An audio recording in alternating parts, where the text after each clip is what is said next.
everyone, it is your favorite girl, DeShawna Grimsley, and welcome to my channel. I am your favorite budgeting coach, and I absolutely love sharing financial tips to help you make better financial decisions. So today I'll be talking about NFTs. I feel like that's a topic that is all over the place, and I decided I'm gonna learn about it and tell you what I've learned so that you can make a good decision on whether or not you want to invest. So before I begin, if you haven't subscribed, make sure you subscribe. I have so many great videos. I'll be posting videos about my life, at my financial and debt-free journey, as well as my pageantry journey as I achieve some goals.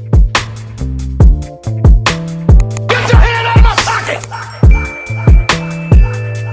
So let's start off figuring out, what does NFT even stand for? Because I know that's where I started. So NFT stands for a non-fungible token. So something that is non-fungible, I give the example of a Pokemon card. A Pokemon card is something that they have special cards. So there are some cards that are the same, they're similar. When you purchase a pack, mostly everyone has that type of card. But there are certain cards that are special and you look for them everywhere. That is something that is non-fungible, meaning it's only one of a kind. So a non-fungible token is something that is one of a kind. Now, a lot of people are purchasing them on the internet because they are digital. NFT can be anything digital, such as a tweet, a picture. People have been buying property on the metaverse, which is something in the future. You can sell music. It can be a lot of different things. So that it can be considered as an NFT.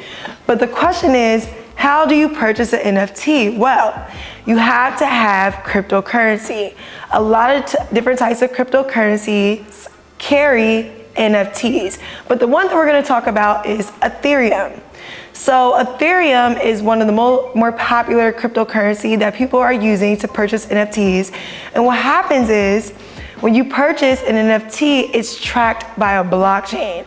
So I'm using a lot of big words, but a blockchain is simply, think of it as like an internet history. It tracks the history of whatever item that you're using blockchain with. So let's slow down a bit. So we're gonna focus on one type of NFT. We're gonna focus on art. So a lot of people have been purchasing pictures of tweets. Actually, the head of Twitter sold his tweet for millions of dollars. As I mentioned, there are different types of NFTs that you can purchase, but right now, most people are purchasing art. So years and years and years ago, when the great artists were creating artwork, people would purchase their original copies because later down the line, it would increase in value. Well, that's the same idea with NFTs, this digital art. You know, we have all these artists, we want to be able to support them in this new world that we live in, which is this digital world. And a great way to do that is to purchase their art. And we believe that in the future, their art will not only increase in value, but because you have this exclusive art that no one else can have, you can use it however you want. You then get the rights to use it for your profile pic or pictures, or you can use it as business logos. And eventually we'll get to a point in the world where you can no longer just screenshot a picture. You'll have to have some ownership to use it. So there are different roles that you can play in this NFT game. I call it a game because, I don't know, we love to play games when it comes to the financial world. So there's 3 roles that you can have. The first role is to be an artist. You can create your own NFT, and to create an NFT, they call it minting. There are 2 apps that you can use to create an NFT for free. One is called OpenSea, the other one is Rarible. And by creating your own NFT, you can actually generate income. Every time someone purchases your art, or if it transfers from one person to another, you'll get a percent simply because everything is tracked by the blockchain and you just benefit, and it's very cool. Another role that you can have in the NFT game is just to be a buyer. You can look on those same platforms I mentioned earlier or others and look for art or items that you would like to purchase. Or you could be a collector, or an investor, someone who intentionally purchases expensive artwork because you know the value is gonna triple, double, quadruple. And for me, I think I would probably fall more between the lines of an artist or a buyer.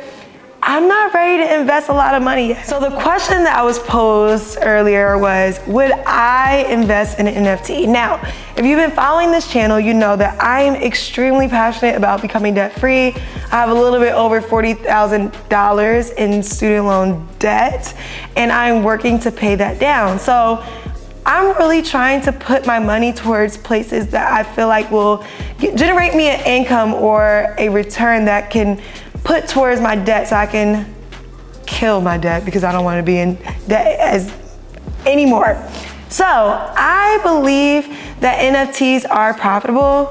I actually did a little bit more research, and in 1985, between 1985 and 2013, they did some research or some data on contemporary art, and it was found that art increased, the return increased to 6.7%, but the stock market gave a return of 10%. And for me, that's a little bit better. So I'll keep an eye out for NFTs that are affordable, that I like, that I want to use in the future, but I'll be putting my money more towards the market, such as stocks, and focusing on generating more income. But I do find the value in having an NFT. So I did a little bit more research, and I found that I can actually get my own NFT for free by using some certain platforms. One of the platforms that I'll be using, wait, let me check my notes so I can give you the right platform. Alien World. So there's an app called Alien World. If you connect your Twitter or your Facebook to this app, they will actually award you free NFTs to use on your profile or however you would like. Every Wednesday, actually, I do a Wealth Wednesday chat on Instagram. So I collected a few questions from my audience. One of the questions that was posed to me was, when were they founded? And the first NFT was founded in 2014, so a few years ago. And actually, it's crazy because this past week, some NFT owners became the first billionaires. So I believe this is a growing market.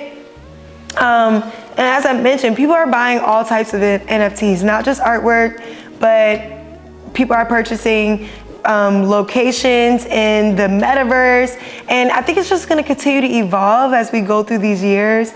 But make sure you join my next Wealth Wednesday on my Instagram at DeShawna Grimsley, and join and give me some questions. I'm always looking for some more questions to answer on my YouTube.